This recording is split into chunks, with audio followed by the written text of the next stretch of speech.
à toutes et à tous, bienvenue dans Lyon Week-end. Je suis très heureuse de vous retrouver pour faire un tour de l'actu lyonnaise. Nous sommes le samedi 14 janvier.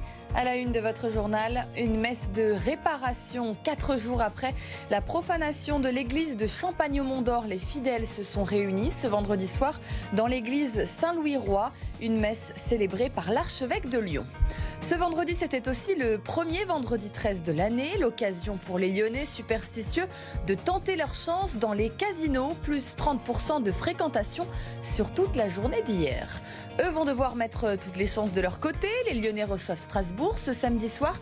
L'OL, englué à la 8e place du classement, n'a désormais plus le choix. Il faut l'emporter.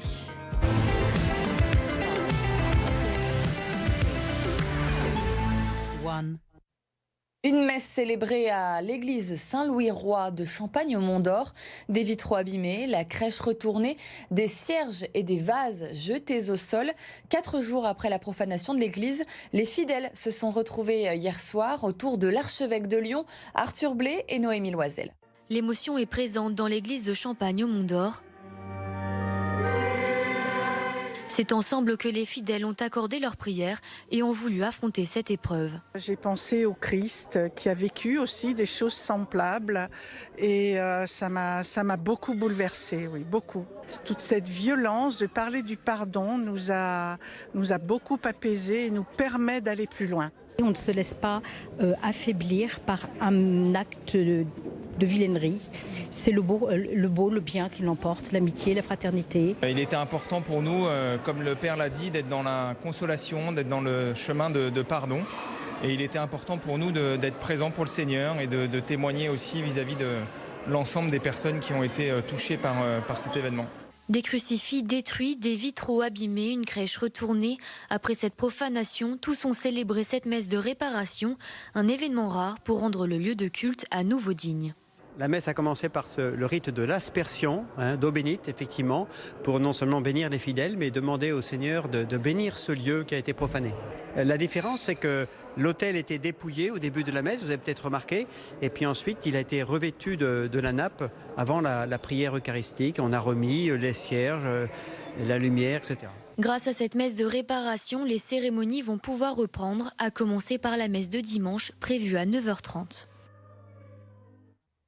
Et pour sécuriser l'église, une caméra de vidéosurveillance sera mise en place dans les prochains mois. Une décision prise à la demande du curé et des paroissiens pour que l'église puisse rester ouverte en permanence. Chaque année, le diocèse de Lyon équipe une vingtaine d'églises en caméra puisque des actes malveillants comme celui-ci arrivent très régulièrement. Écoutez le responsable de la sécurité du diocèse. Il est interrogé par Amélie Duchamp. On va essayer de le sécuriser en 2023 assez rapidement et l'adapter à la vie de la paroisse qui l'utilise, voilà, pour que ce soit plus rassurant pour tout le monde, même quand l'édifice est ouvert au public, mais en l'absence de l'affectateur. On a beaucoup d'édifices équipés sur Lyon et je m'emploie à en équiper environ une vingtaine par an, parce que ça a un effet dissuasif.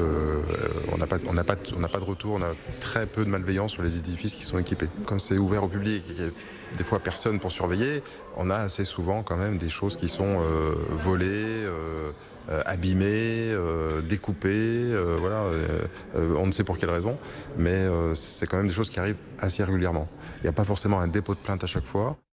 Bingo pour les casinos lyonnais, plus 30% de fréquentation hier. Vendredi 13, la croyance populaire fait de cette date un jour particulier dans le calendrier. Et vous, avez-vous tenté votre chance au casino Le Pharaon? Les superstitieux étaient en tout cas nombreux. Lauriane Pellao. Quand on demande à ses clients pourquoi ils sont venus au casino, la réponse est souvent parce que c'est le vendredi 13, pour essayer de gagner le jackpot. Parce que c'est vendredi 13. Mais c'est pas pour ça qu'on va gagner, de toute façon. Je suis pas trop superstitieux, mais le vendredi 13, ça, on va dire, on essaie d'avoir le bonheur, on va dire. Dans les casinos, un vendredi 13, c'est synonyme d'une hausse de fréquentation. Ici, pas d'exception, les équipes ont vu une augmentation de 30% des clients. Il y a plus de clients, donc plus de jeux, plus de mises et donc plus de gains. On redistribue plus vu qu'il y a plus de monde. Donc voilà. Les superstitieux, je dirais, sont de sortie. Donc voilà, c'est une journée... Une belle journée pour les casinotiers. Devant les machines à sous, beaucoup d'habitués, mais aussi des personnes qui viennent rarement. On ne vient pas non plus souvent, donc Ça permet de s'amuser un peu, puis on croit en la superstition. Donc le vendredi 13, on tente. Moi j'y crois, ouais, j'y crois. Enfin, comme je fais la machine, tout, la programmation, j'ai vu, là, ça devrait être bon, je pense. On y a pensé, on a réfléchi au fait que ça soit vendredi 13. On s'est dit soit ça allait nous porter chance, soit pas du tout. On remonte. Et si pour certains, le vendredi 13 porte bonheur, ce n'est pas toujours le cas. Ça fait 3 fois de suite, depuis que vous êtes là, je perds. Alors... Non, on perd, hein, c'est pas... Il faut pas croire au... Hein. Et voilà, je pars toujours avec le porte-monnaie vide, mais ça fait rien, je m'amuse. Ces joueurs pourront encore tenter leur chance cette année. Le prochain vendredi 13 sera en octobre 2023. Eux ne pourront pas attendre octobre 2023 pour mettre toutes les chances de leur côté. Les Lyonnais reçoivent Strasbourg ce soir dans un contexte tendu avec les supporters. L'OL 8e au classement n'a désormais plus le choix. Ils doivent gagner. Édouard Jay et Nicolas Ledru. Mais à quoi va ressembler la deuxième partie de saison de l'OL ? Les Gaunes sont aujourd'hui à 9 points de la Ligue Europa Conférence, mais surtout à 14 points de la Ligue des Champions. Honnêtement, j'ai pas regardé le classement, je sais pas on a combien de points de l'Europe. Je reste persuadé que si on arrive à faire une belle série, tout peut se passer après en haut du classement. On n'est pas à l'abri qu'un club soit à l'arrêt comme nous on l'a été. Donc je pense qu'il faut quand même, quoi qu'il arrive, espérer jusqu'au bout et gagner le maximum de matchs. Depuis l'arrivée de Laurent Blanc, les Lyonnais n'ont remporté que 3 matchs sur 8 possibles. Seul Silvinho, en 2019, a fait pire lors de ses 8 premières rencontres dirigées. Des résultats décevants qui agacent les supporters du club. Hier, les Ultras ont déployé une banderole au centre d'entraînement. Arrêtez d'être ridicule ou dégagez. On n'arrive pas à enchaîner des résultats, donc c'est notre faute. L'environnement, il est ce qu'il est. Ayant des meilleurs résultats, vous verrez que l'environnement sera beaucoup mieux, sera meilleur. Et c'est normal, les fans, ils attendent que leur équipe gagne. On ne gagne pas suffisamment, et ce, depuis un certain temps. Donc ils sont mécontents. Surtout que la période pourrait être propice à engranger des points. Passé cette réception de Strasbourg, l'OL affrontera Ajaccio, Brest et Troyes lors des prochaines journées. Un enchaînement capital qui pourrait conditionner la suite de la saison des Gaunes. Et avant ce match sous tension, les Lyonnais ont reçu la visite de John Textor à l'entraînement ce vendredi. Le nouveau propriétaire d'OL Group s'est présenté aux joueurs et au coach Laurent Blanc. L'homme d'affaires américain, accompagné de Jean-Michel Aulas, a pris la parole devant les journalistes. Il attend une progression rapide de l'équipe et est convaincu de son potentiel. John Textor sera présent ce soir au Groupama Stadium pour assister à la rencontre entre l'OL et Strasbourg. En rugby, retour de la Champions Cup ce week-end pour le Loup.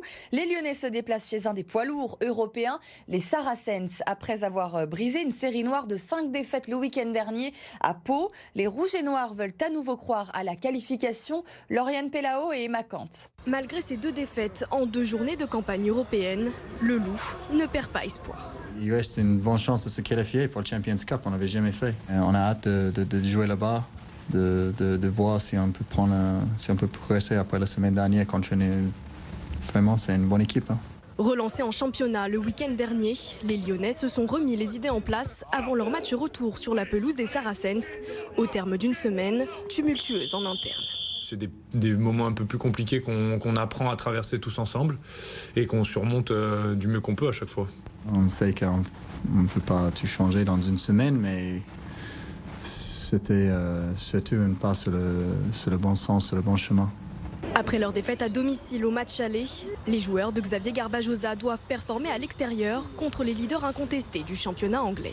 Aujourd'hui, j'ai pas honte d'y aller avec mon équipe du Loup Rugby. Je suis pas plus inquiet, je suis pas en train de les regarder, de les admirer. Voilà, je sais que maintenant avec le Loup Rugby, il y a quelque chose à faire pour rivaliser avec ces équipes de top Europe.